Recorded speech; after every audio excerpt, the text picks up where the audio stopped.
गंदे तरीके से हारी है भाई दीदी, मच्छी भी नहीं मिलेगा उसको इस बार। हैं? भेलपुरी नहीं, वो तो मच्छी खाती है। चलिए शुरू करें।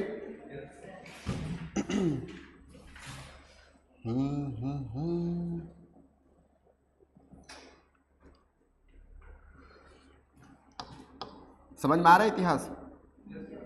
मजा आ रहा नहीं आ रहा है? हाँ, दोनों होना चाहिए, समझ में भी आना चाहिए, मजा भी आना चाहिए। सिर्फ समझ में आए तो भी खराब है, सिर्फ मजे लोगे तो भी खराब है, ठीक है। इतिहास बोरिंग नहीं होनी चाहिए, है ना। एक स्टोरी की तरह पढ़ो, कभी भी बोरिंग नहीं लगेगा, कभी भी याद नहीं करना पड़ेगा। किसी को ऐसा लगता है कि क्या रटना पड़ता है इतिहास? अगर लगता होगा ना तो 2 मिनट की एक स्टोरी सुनाता हूँ। मैं पूरा लाइफ ना सिर्फ मैथ्स और फिजिक्स पढ़ा हूँ, मतलब बिफोर माई यूपीएससी जर्नी। और ऐसा था मैं कि सोशल साइंस से दूर भागता था, सोशल साइंस बिल्कुल पसंद नहीं था, just because of my teacher, है ना। आज भी मैं अगर कहीं मिलने जाता हूँ तो उनको यही बोलता हूँ कि मुझे नहीं पसंद था आपका क्लास। और उनके क्लास में मोस्टली मैं बाहर ही रहता था, मतलब थोड़ा सा बदमाश था मैं पहले। बदमाश इन द सेंस कि अगर वो कुछ कहानियाँ सुना रही या नहीं पढ़ा रही तो मैं मुंह पे बोल देता था, मैम नहीं समझ में आया मेरे को, तो वो थोड़ा सा ईगोइस्टिक थी, मेरे को भगा देती थी। बोला ठीक है कोई बात नहीं। और इतिहास खासकर इंजीनियरिंग बैकग्राउंड वाले के लिए तो हिस्ट्री मानो कि सरदर्द है भाई। लेकिन थैंक्स टू गॉड कि मुझे ऐसे टीचर मिले जो कि इतिहास को इतिहास बनने नहीं दिए, ठीक है। सो कभी भी स्टोरी फॉर्म में अगर आप पढ़ोगे तो कुछ भी रटने की जरूरत नहीं पड़ेगी। मेरी याददाश्त इतनी खराब है, मतलब पहले, कि मैं आज अगर आप अपना नाम बताओ, मैं अभी 2 मिनट में भूल के दिखा दूंगा। जिसका नाम याद है उसका नहीं, अगर कोई नए बच्चे हो और आप अगर नाम बताओ, मैं 2 मिनट में भूलने की ताकत रखता हूँ। लेकिन इतिहास वो हर डेटा, हर फैक्ट पता नहीं कैसे याद है। तो just because of story telling. Story याद रखो, आप सबसे पहले कहानी पूरा बना लो, उसके बाद उसमें बार बार रिवीजन करते रहोगे, ऑटोमेटिक आपका जो डेटा है वो फिट होते जाएगा। इसलिए आप देखते होंगे कि मैं हर चीज़ स्टोरी में ही पढ़ाता हूँ। जैसे अगर मैं धातु पढ़ा रहा हूँ, है ना, अगर मैं मेटल पढ़ा रहा हूँ तो जस्ट स्टार्ट किया मैं कि पहले स्टोन था, फिर कॉपर आया, फिर इस तरीके से डेवलपमेंट हुई, फिर टीन का मर्ज कर दिए, ब्रॉन्ज बन गया, फिर बाद में जाके लोहा आया। तो इस तरीके से स्टोरी के फॉर्म में अपन को पढ़ना होता है। एनीवे, लास्ट क्लास में हमने आर्थिक स्थिति देखा था और आर्थिक स्थिति के बाद फिर हम सामाजिक स्थिति आई थिंक स्टार्ट कर दिए थे। सामाजिक स्थिति में लास्ट क्लास में मैंने आपको थोड़े से विवाह पद्धति के बारे में बताया था। और उससे पहले की अगर हम बात करें तो हमने महिलाओं की स्थिति देखा था। ध्यान से समझिएगा, 2 मिनट रिवाइज करवा रहा हूँ। महिलाओं की स्थिति यहाँ पे बहुत अच्छी मानी जाती है, बहुत ही अच्छी थी। हालांकि समाज जो था वो पैट्रियार्कल तो था, लेकिन महिलाओं की स्थिति जो है वो बहुत ही अच्छी थी, ठीक है। क्यों? क्योंकि इनको प्रशासनिक काम में भाग लेने दिया जाता था। जैसे ये सभा में थे, ये विधत में थे, ये दोनों में पार्टिसिपेट करते थे। साथ ही इनको शिक्षा का अधिकार था, साथ ही इनको डिबेटिंग का अधिकार था, ये वाद विवाद किया करते थे। और यही कारण है कि महिलाओं की स्थिति को हम अच्छा मानते हैं। दूसरी चीज़ें हमने देखा था कि यहाँ पे हमारा समाज किस भाग में बटा हुआ था, समाज की स्ट्रक्चर क्या था, ये भी हमने पहले भी देख लिया था। और लास्ट में हमने विवाह पद्धति के बारे में देखा, विवाह के नियम के बारे में देखा कि विवाह कैसे होता था, जिसमें हमने 2-3 चीज़ें डिस्कस की थी। एक नियोग विवाह होता था, अगर कल किसी को नहीं समझ में आया होगा तो समझ लीजिएगा। नियोग विवाह का मतलब है कि ये एक पति पत्नी है ना, और अगर पति की मृत्यु हो जाती है तो पत्नी इसके छोटे भाई से शादी कर सकती है, ठीक है। हालांकि अगर इसको पहले पति से पुत्र की प्राप्ति हुई है तो इसको शादी ना करने का एडवाइस दिया जाता था। फिर भी अगर इसको मन है तो वो अपने डिसीज हस्बैंड के छोटे भाई से शादी कर सकती थी। बात समझ में आ रही है? इसी को हम नियोग विवाह कहते हैं, इसी को लेवरेट भी कहते हैं। तो ये इंग्लिश में लेवरेट या नियोग विवाह कुछ भी बोल सकते हो, दोनों सेम है। हाँ जी, मरा ना सब, तुम जहर दे के मार दो, तुमको अपने देवर से प्यार है, तुम इसको हत्या कर दो, कुछ भी कर दो। नियोग विवाह का मतलब होता है कि तुम अपने मरे हुए पति के छोटे भाई से शादी कर सकते हो। तो जरूरी थोड़ी है कि एकदम शादी करना ही है कि पति, एक स्थिति है। ये तो एकदम घुस गई कि नहीं सर, अगर देवर पहले से शादीशुदा है, देवर का पहले से गर्लफ्रेंड है तो क्या करेंगे? तो भाई कोई और देवर पकड़ लेना, ठीक है, उस देवर को छोड़ देना। और अगर वही देवर पसंद है तो उसकी बीवी को मार दो फिर, है ना, उसके बाद शादी कर लो। इसको समझो, कंडीशन नहीं बता रहा हूं। चलो दूसरा था गंधर्व विवाह। आजकल शादी विवाह से डर भी लगने लगा इसलिए लड़कों को, ठीक है। गंधर्व विवाह का मतलब है कि एक लड़का है एक लड़की है, लव मैरिज कर सकती है बट सेम कम्युनिटी में होना चाहिए, ये एक कंडीशन है। इसको हम गंधर्व विवाह के नाम से जानते हैं। उसके बाद हमने डिस्कस किया था कि क्या यहाँ पे बाल विवाह है, चाइल्ड मैरिज है क्या? So answer is no. Child marriage का जो फर्स्ट एविडेंस मिलता है वो हमको मनुस्मृति से मिलता है। मनुस्मृति कब लिखा गया? तो पोस्ट मौर्यन एज में हम पढ़ेंगे उसके बारे में, ठीक है। मनु नाम का एक इतिहासकार या एक भगवान या जो भी इंसान था, क्या था किसी को नहीं पता, इतना पता है कि एक मनु नाम का कोई व्यक्ति था और उसने कुछ लिखा, उसी को मनुस्मृति कहते हैं। और वहीं पे सबसे पहला साक्ष्य मिलता है बाल विवाह का, ठीक है। चौथी चीजें हमने देखा, क्या सती प्रथा था क्या यहाँ पे? So answer is no. सती प्रथा सबसे पहला जो साक्ष्य मिलता है वो गुप्त पीरियड में मिलता है, एरण अभिलेख मध्य प्रदेश से। देवगुप्त नाम का एक अधिकारी हुआ करता था और जब उसकी मृत्यु हो गई तो उसकी पत्नी उसके चिता पे कूद गई थी और इसी को सती प्रथा का अर्लियर साक्ष्य बोला जाता है। हालांकि माइथोलॉजी की बात नहीं कर रहे, माइथोलॉजी की बात करोगे तो माता सती पहली बार सती हुई थी, याद है सती, शंकर जी की पत्नी, है ना। तो वो माइथोलॉजी है, वो लाइक पौराणिक कथा है या फिर बोल सकते हो कि वो इतिहास नहीं है। अगर हम हिस्ट्री,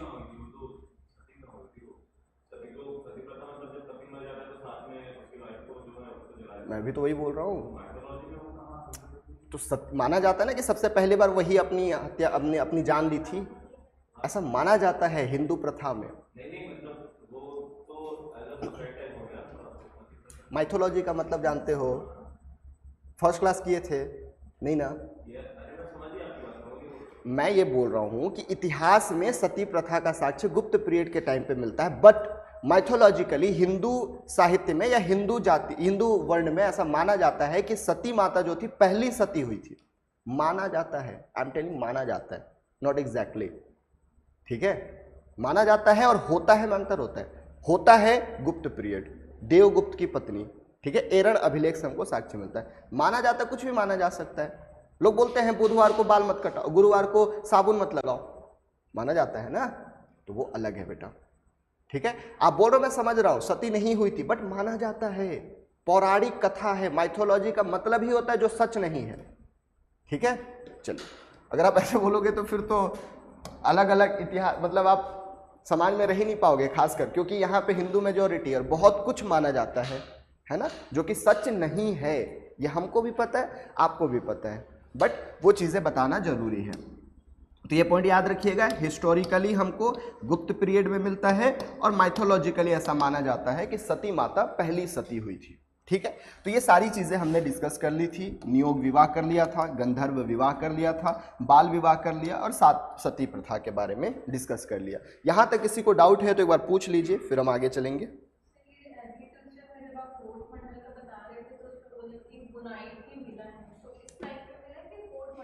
फोर्थ मंडल में, मतलब फोर्थ मंडल में ना पूरी प्रक्रिया दिया गया है कि पहले रोपाई करते हैं, बुनाई करते हैं, फिर उसका हार्वेस्टिंग करते हैं, उसके बाद फिर अनाज लेके आते हैं, मतलब पूरी प्रक्रिया कैसे खेती होती है, ये प्रक्रिया हमको फोर्थ मंडल में देखने को मिला है। तो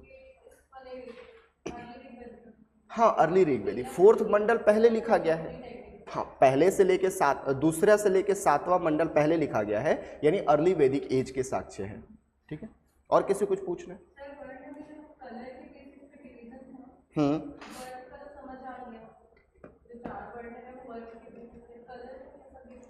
देखो, चलो थोड़ा सा बता देता हूं।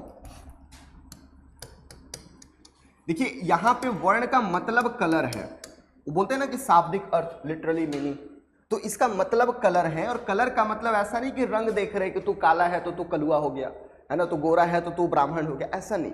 इसका लिटरली मीनिंग है कलर, और ये वर्ण व्यवस्था कार्य के आधार पर डिपेंडेंट है। बस ये दो चीजें याद रखो, कि इसका शाब्दिक अर्थ या लिटरली मीनिंग कलर है और ये कार्य के हिसाब से डिवाइड हुआ है। अगर आप टीचिंग का काम करते हो, पढ़ने पढ़ाने का काम करते हो तो आप ब्राह्मण हो गए, आप अगर लड़ने का काम करते हो तो क्षत्रिय हो गए, व्यवसाय करते हो तो वैश्य हो गए, और अगर आप घरेलू काम करते हो तो इसको हम शूद्र कहते हैं। एक चीज और डिस्कस कर रहा हूं कि शूद्र का मतलब ये दास नहीं है, शूद्र का मतलब ये चांडाल नहीं है। चांडाल बाद में आएगा जिसको हम पांचवा वर्ण कहते हैं गुप्त पीरियड में, ठीक है। लेकिन अभी शूद्र का मतलब है जो घरेलू काम करता हो। घरेलू काम मतलब हमारी मम्मियां भी काम के हिसाब से शूद्र थी, ऐसा मान सकते हो। शूद्र कोई यहाँ पे डिस्क्रिमिनेट नहीं है, ठीक है। तो ये पॉइंट अपन को ऐसा लगता है कि शूद्र है मतलब वो मॉडर्न इंडिया वाला शूद्र जिसको गांव में घुसने नहीं दिया जाता था, ये सुने होंगे आप लोगों ने। वो ड्रम बजाता था जब गांव में घुसना होता था, वो पीछे मान लो कि झाड़ू रखता था ताकि उसका पद का जो चिन्ह है वो खत्म हो जाए। वो शूद्र नहीं है, वो चांडाल होता था। चांडाल के बारे में आगे मैं डिस्कस करूंगा। तो ये 4 वर्ण बटा हुआ था जो कि कार्य के हिसाब से था, और इसके साक्ष्य जो हमको बाद में मिलते हैं 10वें मंडल के पुरुष सूक्त में हमको साक्ष्य मिलता है, जो कि ऋग्वैदिक काल के उत्तर काल में यानी लेट ऋग्वैदिक एज में इसको कंपाइल किया गया था। हाँ आप बोलिए। सब आते हैं इसमें। बच्चे ऑब्वियस सी बात है कि आपके घर में कोई पिता है, ब्राह्मण हो गया, बच्चा कुछ नहीं कर रहा है, इसमें आएगा, ठीक है। कुछ नहीं कर रहा है मतलब घरेलू थोड़ा बहुत तो कर रहा होगा ना, तो उसको हम इसमें रखेंगे। बट इतना डिटेल जाने की जरूरत नहीं है, बस यही क्वेश्चन पूछेगा कि क्या यहाँ पे वर्ण व्यवस्था बहुत ज़्यादा टफ था, तो आंसर इज नो। आगे जाओगे वर्ण व्यवस्था टफ हो जाएगा। इमलगेशन हो सकता है यहाँ पे, मतलब अगर आप चाहो तो आप ब्राह्मण से क्षत्रिय या क्षत्रिय से ब्राह्मण, वैश्य से क्षत्रिय, वैश्य से ब्राह्मण, कुछ भी बन सकते हो। लेकिन जस्ट हम लेटर वैदिक एज में जाएंगे तो ऐसा पॉसिबल नहीं होगा, क्योंकि वहाँ पे कार्य के हिसाब से नहीं, वहाँ पे जन्म के आधार पर वर्ण व्यवस्था बढ़ जाता है। आपने जिस भी वर्ण में जन्म लिया है अब आप वही रहोगे, कोई भी चेंजेस नहीं हो सकता। तो ये पॉइंट आगे जाएगा। तो बस आपको इतना याद रखना है कि सर ऋग्वैदिक काल में बहुत ही इजी था, इमलगेमेशन जरूरी है या फिर इमलगेमेशन हो सकता था, यानी कि एक वर्ण से दूसरे वर्ग में जा सकते थे, लेकिन आगे चल के ये टफ हो जाएगा। और किसी कुछ पूछना है? मुद्रा टर्म यूज कर सकते हो। 2 प्रकार के मुद्रा के बारे में, 2 प्रकार के कॉइन के बारे में ऋग्वैदिक काल में या ऋग्वेद में मेंशन है, शतमान और निष्क। बट याद रखना व्यवसाय बार्टर सिस्टम से ही चलता था, ठीक है। सिर्फ लाइक बोल देना कि 2 भरी दे दो मेरे को, 2 शतमान दे दो, है ना, 2 निष्क दे दो। हाँ, एज अ क्वांटिटी। निष्क का मतलब वो गले का हार, और शतमान का मतलब 100 गायों या 100 पशुओं का समूह। तो ऐसा अपन क्वांटिटी के लिए यूज करते थे। और किसी कुछ पूछने? Any doubt? सब कुछ क्लियर है? फिर आगे चलिए। अब समाज में ही हमको थोड़ा सा दास प्रथा के बारे में देखना है कि दास प्रथा कैसा था, ठीक है। अच्छा, मैंने आपको 10 राजन वॉर पढ़ाया था, सही बताना किसको किसको याद है कि क्या बताया था? 1 2 3। अच्छा, दिल पे हाथ रख के बताना किसको बिल्कुल आइडिया नहीं है। 1 2 3। 2 मिनट में फिर से समझा रहा हूं, जस्ट समझ लीजिए, क्योंकि वहीं से दास व्यवस्था शुरू होता है, ठीक है। मैंने आपको बताया था कि बहुत सारे कबीले हुआ करते थे। कबीले का मतलब होता है चिफडम या ट्राइबल पीपल, ठीक है। बहुत सारे कबीले हुआ करते थे। इसमें एक महत्वपूर्ण कबीला था जिसका नाम है बाबू भारत। क्या नाम है? भारत। इसके जो प्रमुख हुआ करते थे, इसके जो हेड हुआ करते थे, इसका नाम है दिवोदास। क्या नाम है? दिवोदास। दिवोदास की मृत्यु हो जाती है, और मृत्यु होने के बाद जो हेड बनता है वो इसका बेटा बनता है जिसका नाम है सूडा। क्या नाम है? सूडा। सूडा के पास एक मोस्ट क्वेश्चन ये था कि मैं अपना पुरोहित किसको बनाऊं, मैं अपना पृष्ठ किसको बनाऊं, पंडित जी किसको घोषित करूं। आप भी देखते होंगे आपके घर में एक फिक्स पंडित आता है जो कि पूजा कराता है, आपका वो खानदानी पुरोहित होता है ना। तो ऐसे ही इसके पास 2 ऑप्शन थे, एक था विश्वामित्र और एक था वशिष्ठ ऋषि। विश्वामित्र और वशिष्ठ ऋषि। इसने विश्वामित्र को नहीं आगे बढ़ाया, और वशिष्ठ ऋषि जो है, वशिष्ठ ऋषि को इसने क्या कर दिया? अपना पुरोहित घोषित कर दिया। विश्वामित्र को लगा कि भाई साहब मेरे साथ धोखा हुआ है, ये जाता है और 5 आर्य राजा और 5 गैर आर्य राजा, गैर आर्य, इनसे जाके मित्रता करता है और ये 10 लोग मिलके सूडा के खिलाफ लड़ाई लड़ना शुरू कर देते हैं। किसके खिलाफ? सूडा के खिलाफ लड़ाई लड़ना शुरू कर देते हैं। इसमें सूडा की जीत होती है। चूंकि सूडा जो था वो भारत ट्राइब से था, भारत कबीले से था, इसलिए इस पूरे क्षेत्र को हम क्या कहते हैं? भारतवर्ष कहते हैं, भारतवर्ष कहते हैं। एक चीज ध्यान रखना, आगे क्वेश्चन पूछूंगा कि सर ये विश्वामित्र का क्या हुआ हारने के बाद? तो विश्वामित्र जो है वो दक्षिण भारत में चला गया। और आगे हम सातवाहन पढ़ेंगे और सातवाहन बताऊंगा कि सातवाहन जो थे वो विश्वामित्र के ही खानदान वाले थे। बात समझ में आ रही है? सातवाहन पढ़ेंगे आगे चल के, हम एक टॉपिक है और वहां पे मैं फिर से डिस्कस करूंगा कि सातवाहन विश्वामित्र के ही खानदान से थे या उनके ही वंशज थे। तो इनके बारे में याद रखना है कि सर जब हार हुई विश्वामित्र की तो वो दक्षिण की तरफ चले गए। अब वो तो चले गए, इनका क्या हुआ भाई? ये 5 आर्य और 5 गैर आर्य। इधर देख लो, अभी लिखो मैं, इधर देखो, देख रहे हो? पक्का पक्का देख रहे हो? अच्छा, जब ये 5 आर्य हारे तो इन्हीं को कहा गया दास। क्या कहा गया? और जब ये 5 गैर आर्य हारे तो इन्हीं को कहा गया दस्यु। क्या कहा गया? दस्यु। यानी कि यही आपके दास कहलाए और यही आपके दस्यु कहलाए। मतलब ये है कि सर ये भी आर्य, सूडा भी तो आर्य था, ये भी आर्य था, अपन अपन भाई भाई। जैसे आज आप मान के चलो आप लोग दोनों में दुश्मनी है, मान के चलो किसी भी 2 लोग में दुश्मनी है। मान लो आप लोग दोनों चले गए ब्रिटेन और ब्रिटेन में एक दिन दोनों मिल गए। भाई साहब सबसे पहले गले मिलोगे, भले भारत में दुश्मनी है कि ओए you know Hindi, I am also know Hindi, भाई भाई होता नहीं होता है। इवन वहाँ पाकिस्तानी भी मिल जाए ना और अगर उसको हिंदी पता है तो तुम भाई भाई बोल दोगे। भले भारत में आने के बाद फिर उसको गाली बकोगे, लेकिन अपने लोगों को तो थोड़ा तो देना बनता है। तो सेम वैसे ही ये भी आर्य थे, ये भी आर्य थे। इनको बोला कि तुम अच्छे से रहो, कोई दिक्कत नहीं है, तू मेरा भाई है, ठीक है। ये गैर आर्य, तुच्छ लोग, बारबेरिक पीपल, ऐसा कौन कह रहा है? ये मैं नहीं कह रहा हूं। तो ये थोड़े से गैर सभ्य लोग। अब इनको दस्यु इन्होंने कहा और ऋग्वेद में ऐसा मेंशन है कि दस्यु लोगों की मास किलिंग किया जाता था। दस्यु हत्या नाम यहाँ पे मेंशन है कि इनकी हत्या की जाती थी। ये दस्यु हत्या जो है वो मेंशन है आपके कहाँ पे? ऋग्वेद में।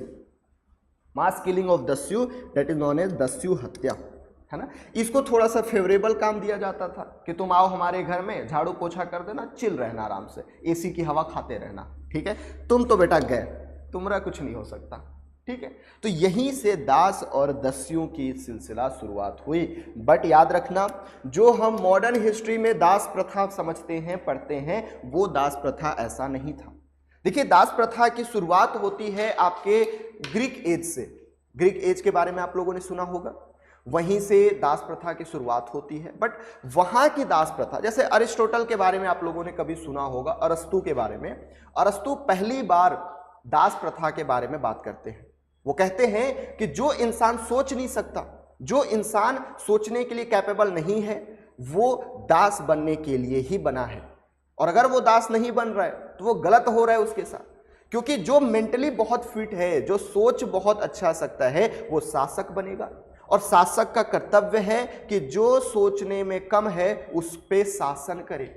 तो यहीं से दास प्रथा की शुरुआत होती है। बट ये दास प्रथा सिर्फ और सिर्फ एक घरेलू दास होते थे। घरेलू दास का मतलब आज का घरेलू नौकर, कि जो अपने मन से आता है, झाड़ू पोछा करता है, खाना पीना बनाता है और चला जाता है, सिर्फ वही काम होता था। उसके बाद हम आए फिर आगे मेडिवल इंडिया में। ये मैं एंशिएंट इंडिया की बात कर रहा था। मेडिवल इंडिया में जब आए तो यहाँ दास को खरीदा जाता था और दास का सिर्फ एक ही काम था कि वो सैनिक के रूप में काम करेगा। सैनिक के रूप में काम करना दास का महत्वपूर्ण काम था। फॉर एग्जाम्पल, कुतुबुद्दीन ऐबक को लगभग आप बोल सकते हो कि एक ईरान में एक जगह है निशान करके, वहां से खरीदा गया था। कुछ टंका दिया गया, कुछ पैसे दिए गए और उसको खरीद के लाया गया। क्यों? क्योंकि वो बहुत ही कैपेबल सेनापति था, बहुत ही कैपेबल सेनापति था। 1206 में जब उसका मालिक मोहम्मद बिन कासिम मारा गया, तो 1207 में ही उसको दास्ता मुक्ति प्रमाण पत्र दे दिया गया कि अब तुम मेरे दास नहीं हो। कुतुबुद्दीन ऐबक का दास था इल्तुतमिश, और इल्तुतमिश जो है 1210 में शासक बना, लेकिन 1210 में शासक बनने से पहले उसकी भी दास्ता खत्म कर दी गई। और इवन याद रखना, मोहम्मद बिन कासिम का दास था कुतुबुद्दीन ऐबक, और मोहम्मद बिन कासिम ने अपनी बेटी का शादी किया था कुतुबुद्दीन ऐबक से। कुतुबुद्दीन ऐबक का दास था इल्तुतमिश, और कुतुबुद्दीन ऐबक ने इल्तुतमिश से अपनी बेटी का शादी किया था। यानी दास का मतलब वो दास नहीं है जो हम अफ्रीका वाला दास पढ़ते हैं। बात समझ में आ रही है? अब हम आते हैं मॉडर्न इंडिया में। मॉडर्न इंडिया में दास की शुरुआत होती है जब कॉलोनाइजेशन की प्रारंभ होती है। कॉलोनाइजेशन का मतलब होता है कि आप अपने मिलिट्री एक्शन के लिए कहीं पे टेम्पररी जाके रेजिस्टेंस दिखाते हो, रेसिडेंस हो जाते हो, कहीं पे टेम्पररी कुछ समय के लिए रहना, रुकना, वो कॉलोनी कहलाता है। जैसे ब्रिटेन भारत में आए, कुछ समय के लिए बसे, भारत जो है ब्रिटेन का कॉलोनी हो गया। जैसे उन लोग ब्राजील में गए, ब्राजील उनका कॉलोनी हो गया। चाइना में गए, चाइना उनका कॉलोनी हो गया। ठीक है, अफ्रीका में गए, अफ्रीका उनका कॉलोनी हो गया। देखिए, हम आगे पढ़ेंगे, अगर मेडिवल इंडिया में पढ़ाऊं तो वहां पे बताऊंगा कि स्लेव ट्रायंगल हुआ करता था। कैसे? भारत बहुत बड़ा मार्केट था, भारत से जो आपका गुड्स वगैरह हैं, या फिर आप बोल सकते हो रॉ मटेरियल हैं, जो कच्चे माल हैं, वो जाता था, और इसका प्रोडक्शन होता था अमेरिका में। अमेरिका में प्रोडक्शन होता था, और मेन प्रोडक्शन जाता था ब्रिटेन में। और प्रोडक्शन कौन करेगा? तो प्रोडक्शन करने के लिए अफ्रीका से दासों को ले जाया जाता था, और यहाँ दासों की स्थिति बहुत खराब हो गई, बहुत ही रेयर कंडीशन हो गई। उनको खाने पीने कुछ नहीं दिया जाता था, दिन भर मतलब 20-20 घंटे काम किए जा रहे। ये दास प्रथा इस समय पे चली। तो मैंने पूरा एंशियंट का दास, मेडिवल का दास और मॉडर्न का दास पूरा समझा दिया। अब आते हैं वापस टॉपिक पे। यहाँ की दास जो थे वो बहुत ही खुशहाल दास थे, लेकिन दस्युओं की हालत खराब थी। ठीक है, तो दास प्रथा अगर पूछे एग्जाम में तो सिंपल बताना कि 10 राज्य युद्ध, ये युद्ध का नाम क्या था बच्चे? 10 राज्य युद्ध या 10 राजन युद्ध। 10 राजन युद्ध में हारे गए 5 आर्य दास कहलाए, और 10 राजन युद्ध में हारे गए 5 गैर आर्य, नॉन आर्यन क्या कहलाए? दस्यु कहलाए। ऋग्वेद में दस्यु हत्या के भी साक्ष्य हमको देखने को मिलता है। हालांकि इनकी स्थिति आधुनिक दास की स्थिति से बहुत अच्छा था, ठीक है, लेकिन दस्यु की स्थिति थोड़ी सी मतलब ऐसा माना जाता है कि खराब रहा होगा। Is it clear? लिख लोगे? लिखवाना थोड़ी पड़ेगा, नहीं बताओ, अगर लिखवाना पड़ेगा तो लिखवा दूंगा। बाकी मैंने सारा चीज बोर्ड पे लिख दिया है, आप चाहो तो इसको उतार सकते हो। जहां पे नहीं समझ में आएगा पूछ लीजिएगा। हाँ, सामाजिक स्थिति ही चल रहा है, उसी में दास के बारे में पढ़ रहे हैं।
क्या चीज?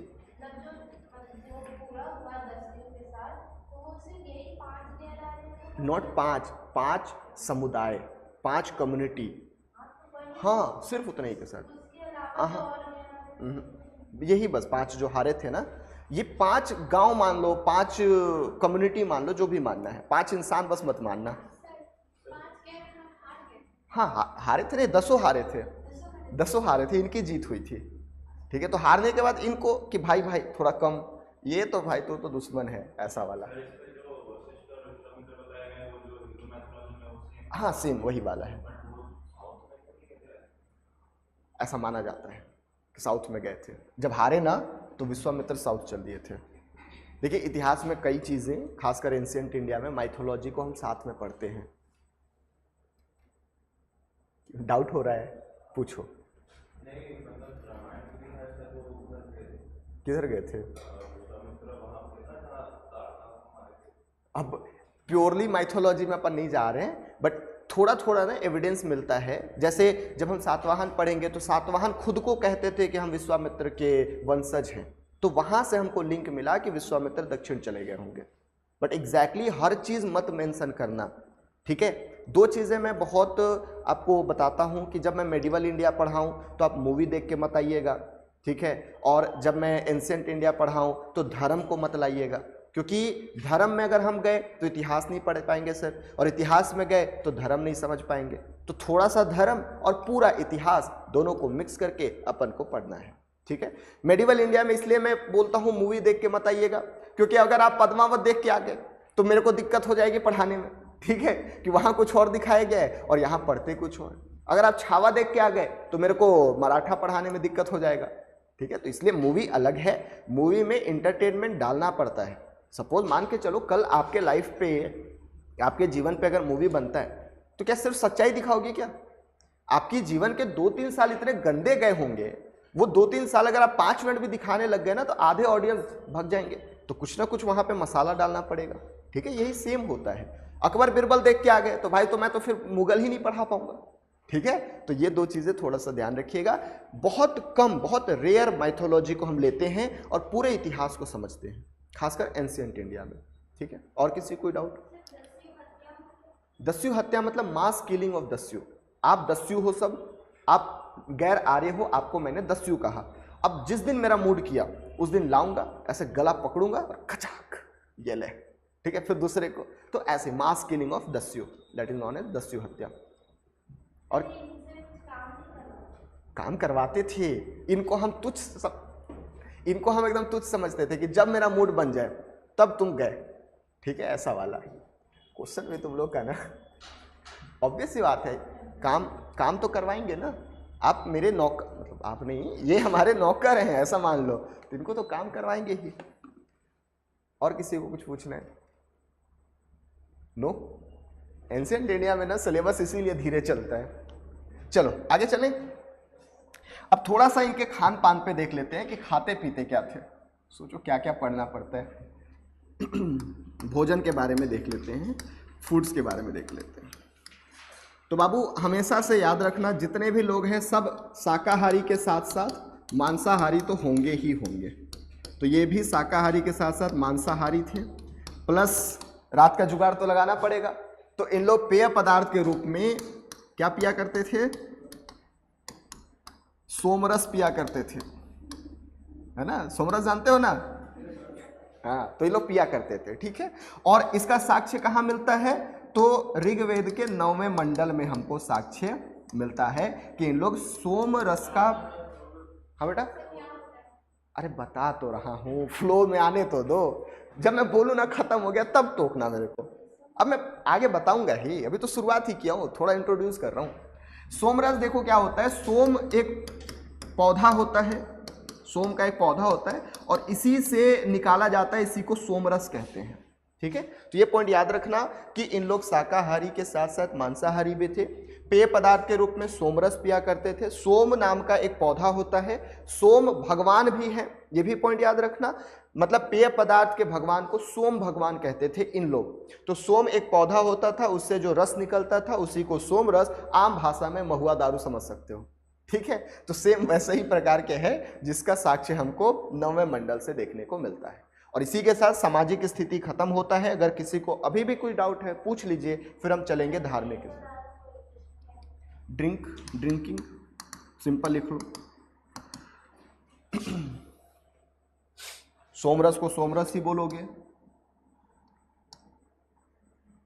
ये 9th मंडल में मिला है। शाकाहारी मांसाहारी, वेज नॉन वेज, क्या?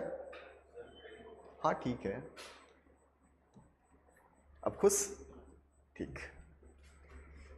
ड्रिंक।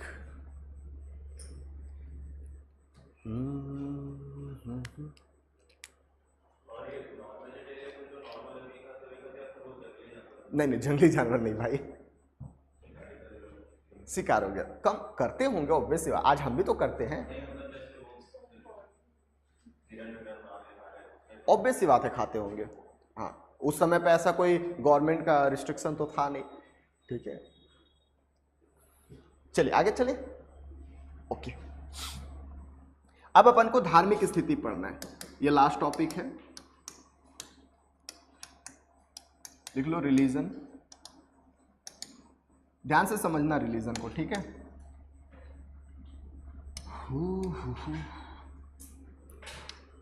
इतनी देखो, बाद में लिखना, इधर देख लो। देखो, सबसे पहली चीज याद रखना, इन लोग नेचर वर्शिपर थे, नेचर वर्शिपर यानी कि प्रकृति पूजक थे। दूसरी चीजें सिर्फ और सिर्फ मेटेरियलिस्टिक चीजों के लिए पूजा पाठ करते थे। भौगोलिक वस्तु के लिए। भौगोलिक वस्तु का मतलब है कि अगर मुझे पुत्र की प्राप्ति अगर चाहिए, पुत्र चाहिए, तो मैं क्या करूंगा? यज्ञ अनुष्ठान करूंगा, यज्ञ अनुष्ठान। अगर मुझे सरकारी नौकरी चाहिए तो मैं जाके बलि दूंगा। बलि का मतलब यहाँ पे लिटरली बलि वाला है कि जानवर की बलि दे दिया, सैक्रिफाइस। अगर मुझे कुछ चाहिए तभी मैं जाके इनसे मांगूंगा, ठीक है। आज जैसे हम आध्यात्मिक चीजों के लिए पूजा करते हैं, ठीक है, कि हमें आत्मा की शांति दे देना मरने के बाद, ऑब्वियस सी बात है, पहले मत देना, या फिर मुझे शांति दे दो, है ना, थोड़ा सा मन शांत हो जाए, ये सब चीजें आज मानते हैं, बट वहां पे ऐसा नहीं था। इन लोग भौगोलिक वस्तु के लिए या मेटेरियलिस्टिक थिंग्स के लिए इन लोग पूजा पाठ करते थे। मेजरली प्रकृति पूजक थे और यज्ञ अनुष्ठान इनका बहुत ज्यादा हुआ करता था। हम आगे पढ़ेंगे कौन कौन से यज्ञ करते थे, कौन कौन से यज्ञ करते थे, ये पॉइंट अपन याद रखें। अब अगर भगवान की बात करें तो भगवान में सबसे महत्वपूर्ण भगवान जो है वो इंद्र हुआ करते थे। इंद्र जो है सबसे महत्वपूर्ण भगवान है। लगभग 250 मंत्र इनके लिए कंपोज किया गया है ऋग्वेद में, 250 बार उल्लेख है इनका। इनको बेसिकली आप बोल सकते हो कि वर्षा का देवता, या फिर आप बोल सकते हो कि यही सब, मतलब वर्षा वगैरह इसके देवता मान सकते हो। इनको पुरंदर भी कहा जाता है, ये पॉइंट महत्वपूर्ण है, पुरंदर भी कहा जाता है, ये याद रखिएगा। इनको कीलों का विनाशक भी कहा जाता है, कीलों का विनाशक, ये भी पॉइंट याद रखिएगा, ठीक है। Destroyer of fort. आप लोग कृष्ण लीला अगर देखे होगे तो वहां पे देखे हो, जब इनको गुस्सा आता है तो पूरा तहस नहस कर देते हैं। तो सिंपल वहीं से याद रखना कि सबसे महत्वपूर्ण भगवान जो थे वो इंद्र भगवान को माना जाता है, जिनके बारे में लगभग 250 मंत्र है ऋग्वेद में।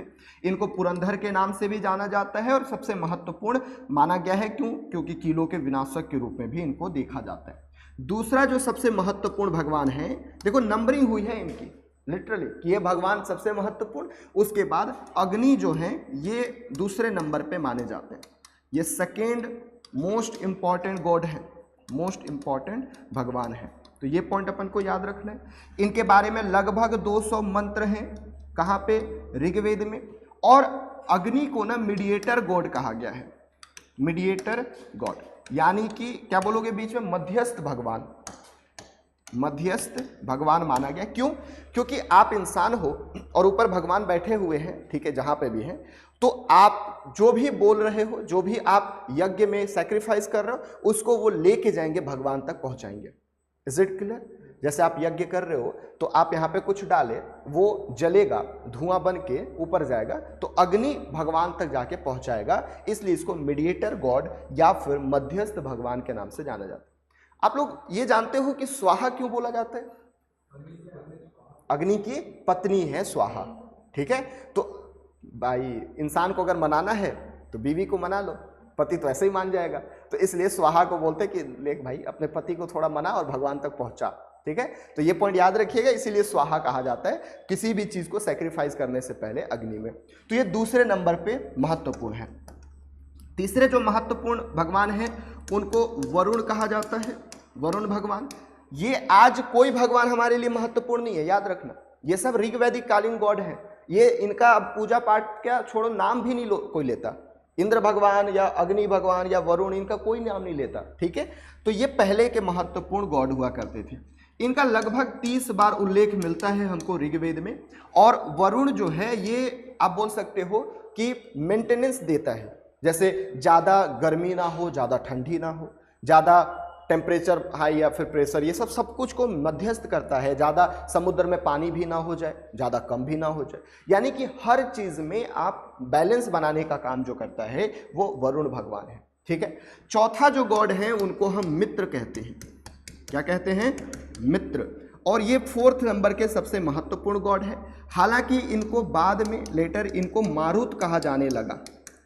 बजरंगबली का नाम मारुत है ना, याद रखिएगा। इनको हम वायु देवता कहा करते हैं, वायु के देवता, ठीक है। तो ये मारुत मित्र याद रखना, वायु के देवता हैं, बाद में इनको मारुत कहा जाने लगा।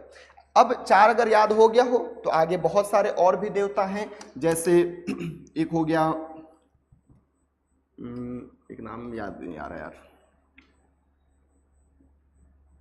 यम हो गए, है ना, इनका भी नाम लिख सकते हो। एक जो याद कर रहा हूं वो नहीं आ रहा है, रुक जाओ एक मिनट, अरे रुकना, चलो मैं बाद में बता दूंगा, याद आएगा तो।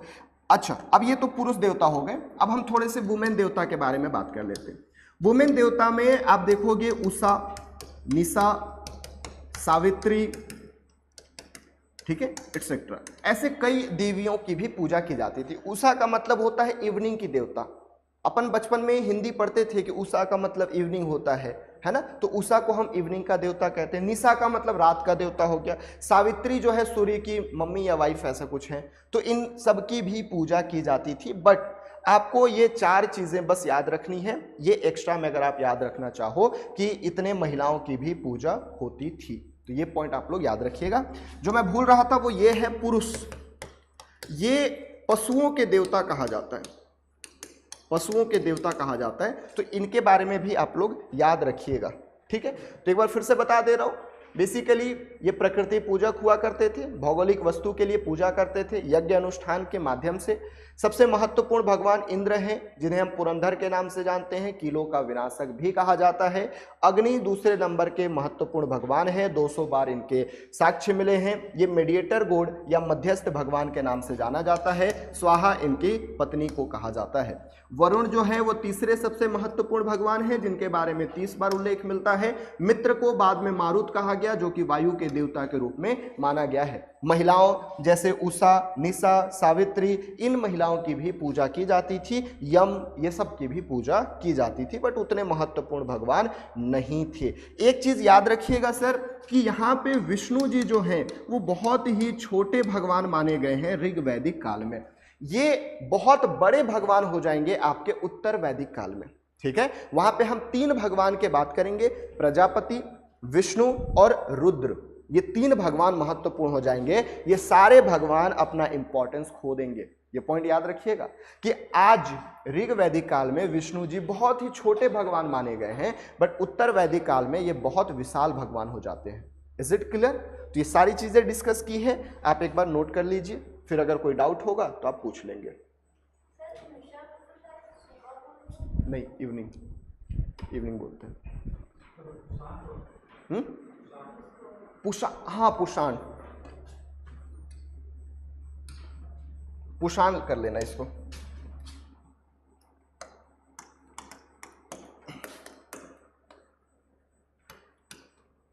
कई बार हो जाता है, कुछ चीजें दिमाग से निकल जाती है। चलिए लिखिए जल्दी इसको। सब थे बट उतना महत्वपूर्ण नहीं थे। मतलब नेचर में जितने हैं, धरती माता, भगवान, सब थे नेचर में जितने भी भगवान हैं, लेकिन महत्वपूर्ण जो है हम उनके बारे में पढ़ेंगे। थोड़ा सा साइज बढ़ा दूं? चलिए लिखते जाइए। लिख लो फिर बता देता हूं। लिख लिया? गजब। इनको लिख लेने दो फिर बताता हूं।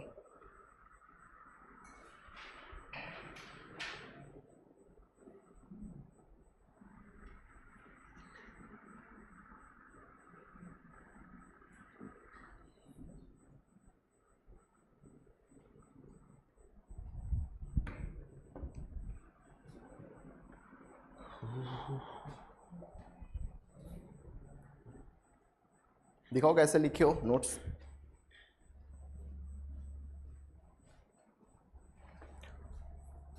अच्छा, पढ़ाते जाता हूँ लिखते जाते हो, ठीक है। हाँ बेटा, तीसरे नंबर पे किलो का विनाशक, मैं गलती से विशासक लिख दिया हूँ, विनाशक कर लीजिएगा। Destroyer of fort, God of thunder. हाँ हाँ हाँ, पढ़ाया हूँ, वहीं पढ़ाया हूँ, वैसे ही तो पढ़ा है,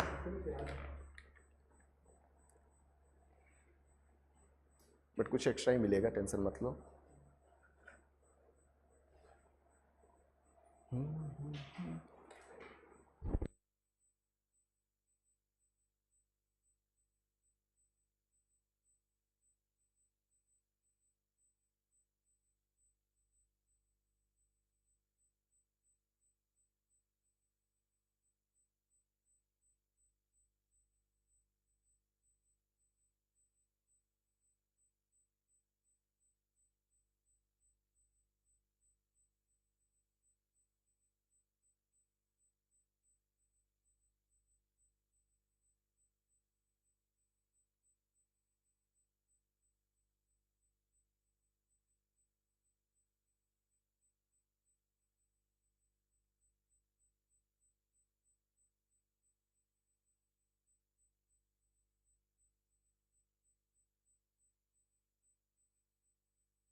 हाँ लो, हाँ आप लोग चाहो तो और भी ऐड कर सकते हो, मैं इंपॉर्टेंट बता दिया हूँ। जैसे एक अदिति भगवान भी हैं, सरस्वती भी हैं, तो ऐसे बहुत सारे हैं, ऐड कर सकते हो आप, बट नहीं पूछेगा उतना।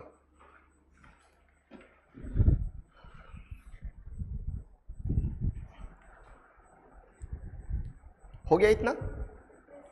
तो ये सारी चीजें हमारी कवर हो गई, ठीक है। अब कल हम स्टार्ट करेंगे उत्तर वैदिक काल। कहाँ स्टार्ट करेंगे? उत्तर वैदिक काल, ठीक है। क्या आज ही कर दूं?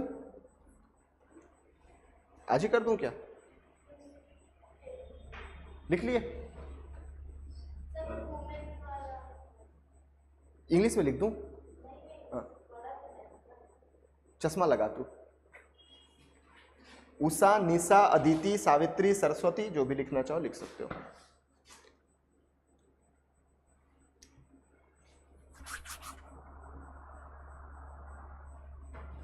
क्या क्यों नहीं रहे?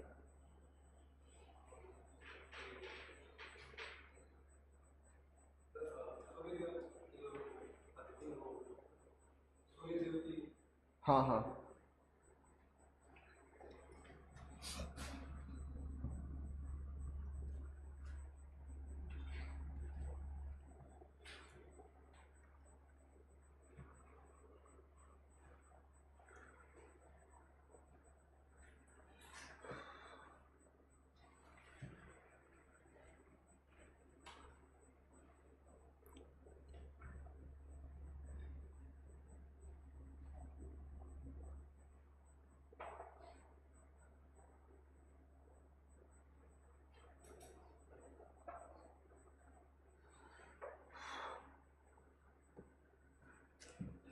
क्वेश्चन वगैरह देख रहे हो आप लोग? ये तो क्वेश्चन अब बन जाएगा, ये तो पढ़ लिए हैं अपन, ये क्वेश्चन तो हो जाएगा ना। ऋग्वैदिक आर्य युद्ध में कवच और हेलमेट का उपयोग करते थे, जबकि सिंधु घाटी सभ्यता के लोगों द्वारा इनके उपयोग का कोई साक्ष्य नहीं मिलता। सही है ये, ठीक है, तो पहला सही हो गया।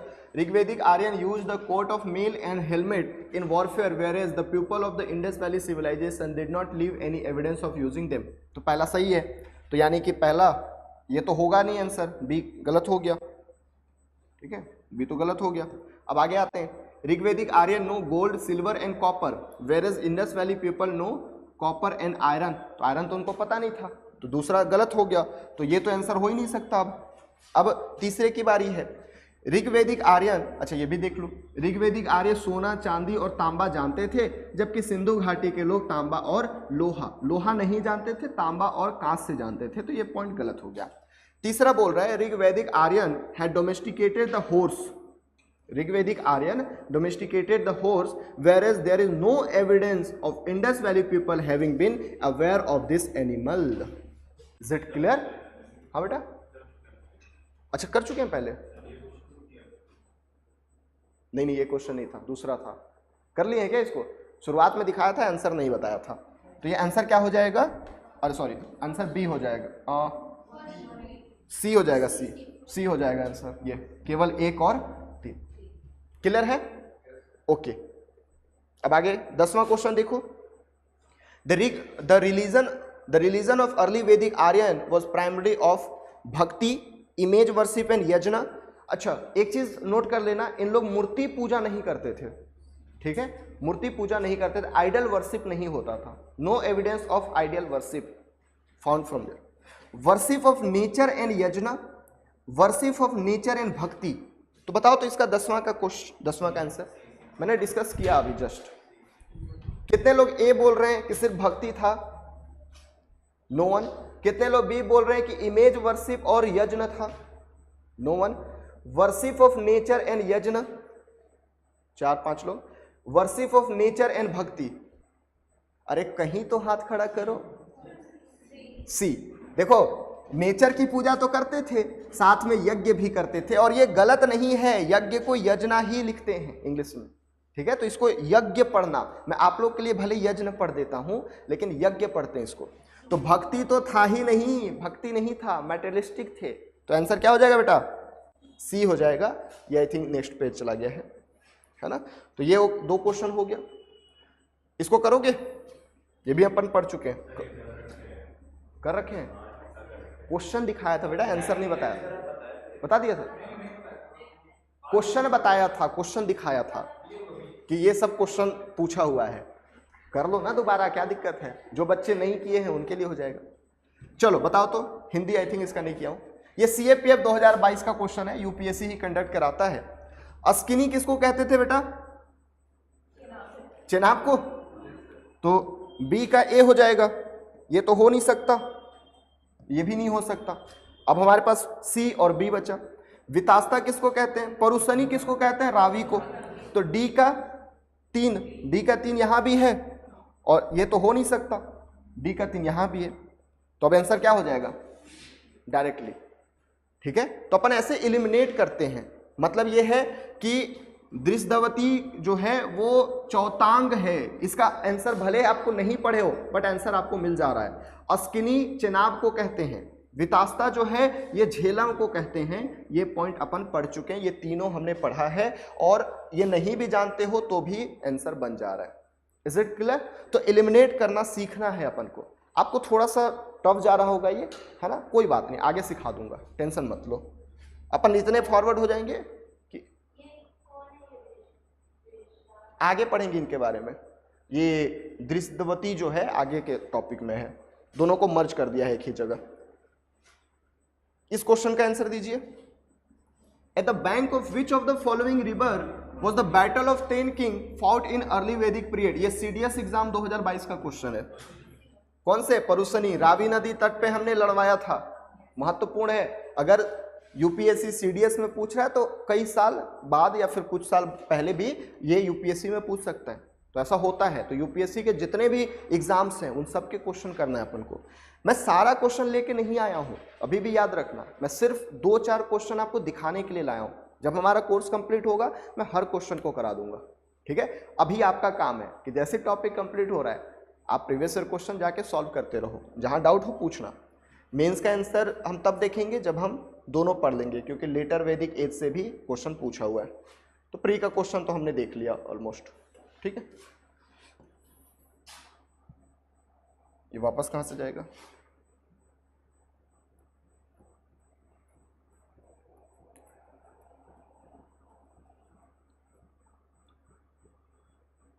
अच्छा, अब अपन को लेटर वैदिक एज पढ़ना है, तो कल के लिए मैं थोड़ा सा बैकग्राउंड बना रहा हूं, है ना। अपन के भाषा में इसको बोलते हैं माहौल बनाना। तो याद रखना, सबसे पहले जब इन लोग आए तो ये सप्त सैंधव रीजन में आके बसना शुरू कर दिए, ठीक है। यहां से सिंधु नदी गुजरती है, झेलम, चेनाब, रावी ये सब बहती है। उसके बाद धीरे धीरे ये इधर जाना शुरू हुए ईस्ट की तरफ, और गंगा यमुना द्वाब पे जाके बस गए। क्यों बसे ये भी मैं कई बार बता चुका हूं कि लोहे की खोज हो गई थी 1000 BC में। उत्तर प्रदेश में एक जगह है अतरंजी खेड़ा और जखेड़ा, वहां से लोहे की खोज होती है, और ये पूरा एरिया बहुत फर्टाइल लैंड था, बहुत उत्पादन होता था, उपजाऊ था, और इस पूरे एरिया के जंगल को काट दिया गया और यहीं पे बसना शुरू हो गए। तो अब धीरे धीरे हम इस वाले भाग का इतिहास पढ़ेंगे, और लगभग 2000 साल तक हम इसी वाले रीजन को पढ़ेंगे। फिर कुछ समय के लिए हम दिल्ली जाएंगे और फिर वापस बंगाल आ जाएंगे। Is it clear? तो यही इतिहास हमारे लिए महत्वपूर्ण है। कब तक? जब तक कि हम नॉर्थ इंडिया पर है। साउथ इंडिया जाएंगे तो गोदावरी नदी इंपॉर्टेंट हो जाता है। तो ये पॉइंट अपन को कल पढ़ना है। ये सारा चीज मैंने आपको बता दिया है ना, ये सब भी पढ़ लिए हैं अपन, ठीक है। वैदिक काल के भौगोलिक स्थिति देख लिए, ठीक है। ये कुछ नदियां मैंने एक्स्ट्रा दिया है, आप इसको देख सकते हो, कोई दिक्कत नहीं है। अगर आप चाहो तो अपने से पढ़ सकते हो, बाकी जो महत्वपूर्ण है मैंने बता दिया है, ठीक है। उसके बाद फिर ऋग्वैदिक काल हम पढ़ लिए, सभा समिति विधत हमने देख लिया, ठीक है। राजा को गोपजन्य भी कहते हैं, ये भी हमने सब देख लिया। पॉलिटी समिति क्या होता है ये सब आप पढ़ सकते हो, इससे कुछ एक्स्ट्रा मिले तो आप लिख सकते हो। राष्ट्र, ये पॉइंट याद रखिएगा बेटा कि राष्ट्र शब्द का उल्लेख जो है हमको उत्तर वैदिक काल में मिलता है, प्रारंभिक वैदिक काल में हमको नहीं मिलता है। इसको हम कल पढ़ेंगे, उत्तर वैदिक काल। यहाँ पे मैंने दोनों को एक साथ मिला के दिया है ताकि आप अच्छे से पढ़ सको, ठीक है। उसके बाद फिर अगर हम देखें तो महत्वपूर्ण अधिकारी हमने पुरोहित देखा, सेनानी देखा, ग्रामणी देखा, महिषी देखा, सुत आप याद रखना, रथ सेना का नायक सुत कहलाता है। संग्रहिता वगैरह के बारे में हम आगे देखेंगे। ये इनका समाज हमने देखा, पितृसत्तात्मक समाज था, परिवार कुल जो है मुखिया कुलपति कहलाता था, ये सब हम देख चुके। कर्म आधारित वर्ण व्यवस्था था, यानी आप जो काम करते हो उसके आधार पर आपका वर्ण होगा। ऋग्वेद के 10वें मंडल पुरुष सूक्त से इसका साक्ष्य मिलता है, 4 वर्ण है। शूद्र शब्द का पहली बार उल्लेख हमको देखने को मिलता है। ये सारा चीजें हमने कवर कर लिया था, सोसाइटी हमने सारा पढ़ लिया है। ऐसा माना जाता है कि ब्रह्मा के मुख से ब्राह्मण निकले हैं, और ब्रह्मा के चेस्ट से क्षत्रिय निकले हैं, थाई से वैश्य निकले हैं, और फुट से शूद्र निकले हैं। तो ये पॉइंट अपन देख लिए हैं।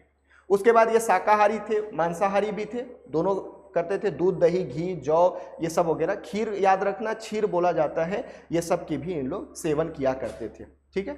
शिक्षा का अधिकार था, लोपोमिद्रा हो गई या फिर विश्वसारा हो गई, अपाला हो गई, घोषा हो गई, ये विदुषी महिलाएं हुआ करती थी जिनको ब्रह्मवादिनी भी कहा जाता है। मैं सारा एक बार रिवाइज करवा रहा हूं तो ज़्यादा दिक्कत लेने की जरूरत नहीं है। बाल विवाह, सती प्रथा, पर्दा व्यवस्था कुछ नहीं था। पुनर्विवाह होता था जिसको हम नियोग विवाह कहते हैं, लेवरेट भी कहते हैं इसको।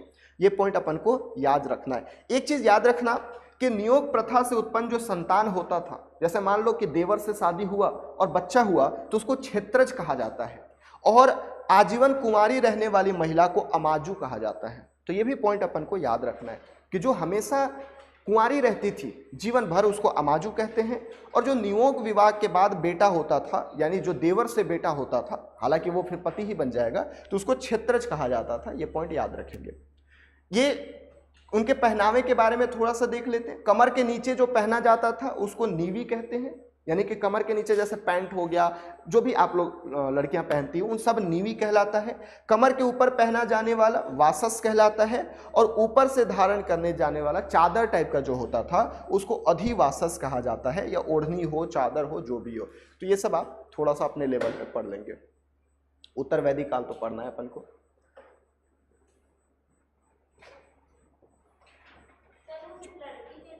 नहीं, लड़के दोनों, हाँ दोनों दोनों, लड़का लड़के दो।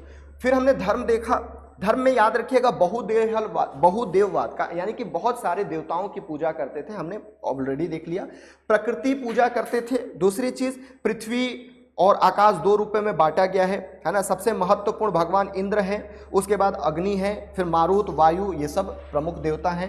इंद्र को विश्व का स्वामी या पुरंदर कहा जाता है, जिनके बारे में 250 सूक्त दिए गए हैं। ये युद्ध और वर्षा के देवता कहे जाते हैं। अग्नि के बारे में 200 बार उल्लेख मिला है। सोम 9वें मंडल में मिला है, और सोम जो है सोम रस के देवता माने जाते हैं। वरुण समुद्र का देवता माने जाते हैं। तो ये भी पॉइंट अपन को याद रखने हैं, ठीक है।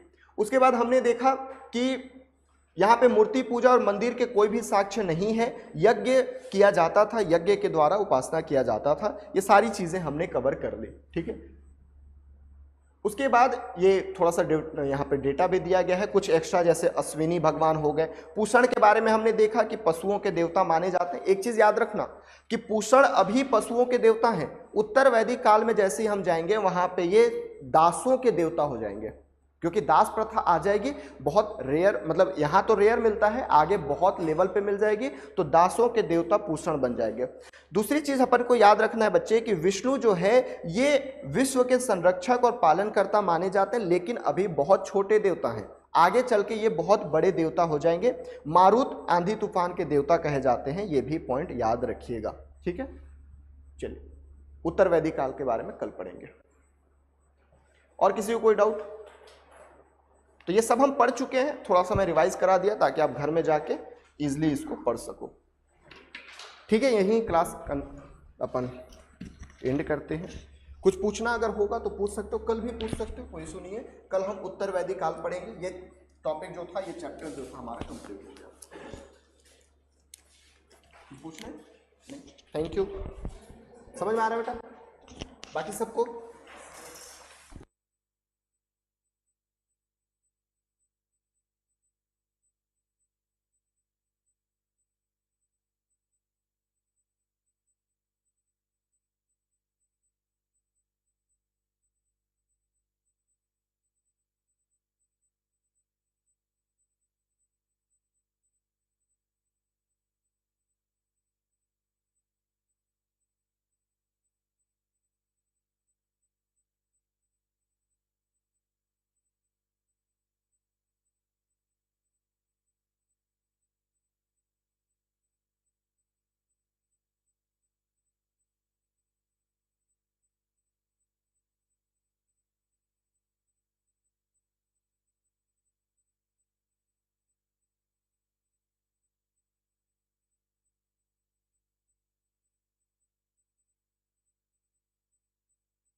चले, कल की कोई समस्या है? ठीक है।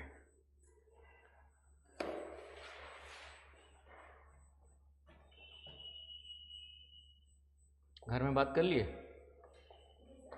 हाँ, क्या बोले घर वाले?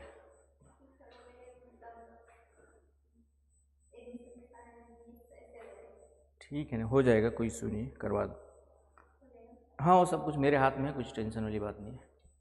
ठीक है, मुझे यूपीएससी का पूरा मुझे ही देखना होता है, पढ़ाने से मतलब ये यूपीएससी मैं सर के साथ पार्टनर्स, जो नीचे ऑनर है उनके साथ पार्टनरशिप में मेरा, समझ गए? मेरा क्या है, सर के साथ